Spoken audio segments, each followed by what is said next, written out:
Hey guys, welcome back to the garage. So I finally pulled the trigger on a generator.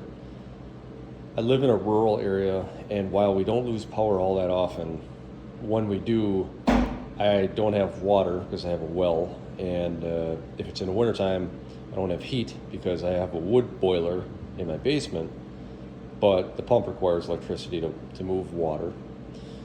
And also we have electric hot water heater. So with all those things combined, it's kind of inconvenient when it happens, and generator is something that's not a bad idea to have, especially if you live in a rural area, because things can happen, and sometimes it takes a little time to get the power back on. Now, there's so many different options when it comes to generators, and I certainly didn't want to spend a ton of money on this thing because I don't see it being something that I'm going to use all that often, but I'd like to be able to have one. You know, my wife and I are talking about buying a camper too here in the near future, so I figured maybe I can use this with that as well. But still, I didn't want to spend a pile of money. Now, I do think personally that the Honda generators are some of the top tier generators. That's just from experiences I've had. They seem to be well made and definitely long running. They also seem to come with some of the best warranties. And oftentimes you see them as a rental unit in your local tool yards or whatever. So they're a well-made generator, but they're upwards for a size, for this size in a Honda, that's upwards of, over $2,000. So I certainly didn't want to spend that kind of money on it, but want to try to get, obviously the best bang for my buck. I decided to try this Predator. I watched a lot of reviews on YouTube about it, and seemed to be a decent value for what it is. The one thing that concerned me is getting parts for it. So, if you got a problem with this engine, where do you get parts for it, So, but, then looking at a lot of the other units, even like some of the Generacs and I don't know what else. I looked at a ton of them. And they all seem to have some sort of no-name engine on them. Made in China, that seems to be a common thing. So I thought that they're probably very, very similar in design. So I decided to try this, and here it is. So I'll take you through as I get it unboxed so you can see how it's packaged. And then once I get it out, I'll kind of go over some of my thoughts and opinions of it. Once the box is opened, this is what you'll see. So it's wrapped in plastic. Maybe a little bit of foam on top for protection. Out of the packaging, they do give you a little toolkit along with a manual that comes in the box. A little walk around here. If you notice, it does not come with a handle or wheels. Those kits are sold separately. They have an 8-inch wheel kit, which is I think $30, and then they have what they consider a heavy-duty wheel kit, which is $50. I was intending to buy that, however, they did not have that in stock. This thing is fairly heavy. I would say somewhere around 200 pounds. Don't quote me on that, I'm not sure. Obviously it's empty right now, but it is a fairly heavy unit.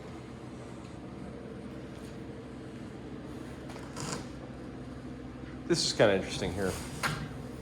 They've got a quick start guide. This has like a laminate on it. You can kind of see it in the light there. But the nice thing is on the back side here, they have a wattage estimate chart. That's kind of nice because they list some household appliances, typical loads like, clothes dryers and refrigerators and things like that. They list that all on there. So if you don't know, you can kind of figure out what you can all plug in at one time. Does not come with oil. There's no oil in the unit. There's a note of that before starting. Put 1030 in it. And it also says if you try to start it without oil, it'll void the warranty. Boy, imagine that.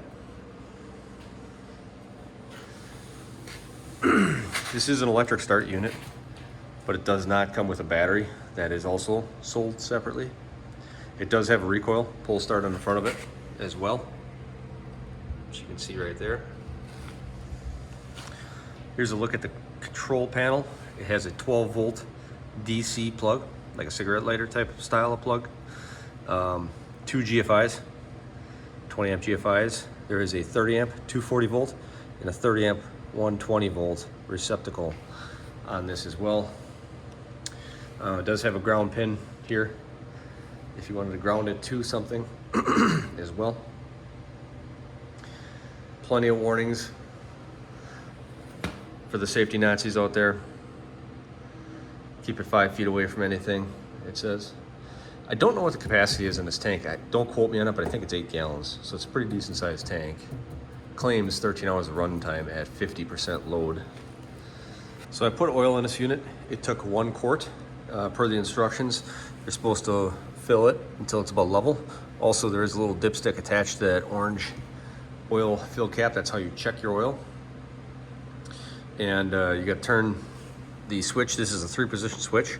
There is a off, on, and start. The start would be used for electric start if you had a battery. So you do have to select on with that switch.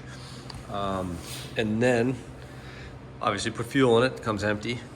And there's a gas valve right there, so make sure that's on. Choke's right there, set your choke. And believe it or not, it fired up in 1 pull. So I was pretty impressed with that. I ran it for a little while, probably about 5 minutes.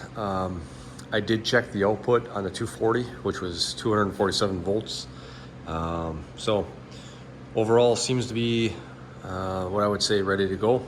I don't have a use for it right this second, but in the near future I will, and I'll keep you guys updated as to the performance of it and the longevity, or if there's any issues that arise with it. Thanks for watching. See you in the next one.